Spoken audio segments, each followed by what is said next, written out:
ইরানের সঙ্গে কয়েকশো বছরের পুরনো এক আত্মিক টান এখন ফুটে উঠছে কাশ্মীরের অলিতে গলিতে। যুদ্ধে ক্ষতবিক্ষত ইরানবাসীর পাশে দাঁড়াতে কাশ্মীরের মানুষ যেভাবে নিজেদের সর্বস্ব উজাড় করে দিচ্ছে তা সত্যিই বিরল। গত ২১ মার্চ ঈদের উৎসবের দিন যখন দক্ষিণ এশিয়া মেতেছিল উদযাপনে, তখন কাশ্মীরের নারীরা তাদের প্রিয় স্বর্ণের গয়না খুলে দিয়েছেন ইরানের ত্রাণ তহবিলে। শিশুরা তাদের বছরের পর বছর জমানো মাটির ব্যাংক ভেঙে দান করেছেন টাকা। কিন্তু কেন এই টান?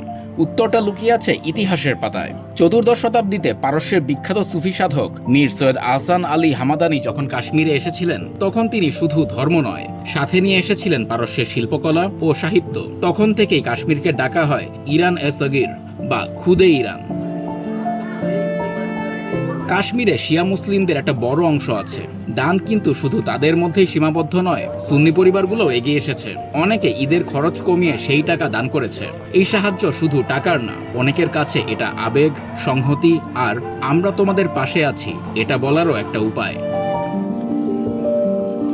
এর প্রভাবও কম নয়। স্থানীয় কর্মকর্তাদের হিসেবে এখন পর্যন্ত কাশ্মীর থেকে প্রায় ৬ বিলিয়ন রুপি বা $৬,৪০,০০,০০০ সমমূল্যের অর্থ ও সামগ্রী সংগ্রহ করা হয়েছে। এই সাহায্য এখন যুদ্ধবিধ্বস্ত ইরানের সাধারণ মানুষের জীবন বাঁচাতে বড় সহায়তা হতে পারে। তবে ভারতীয় কর্তৃপক্ষ কিছুটা চিন্তিত।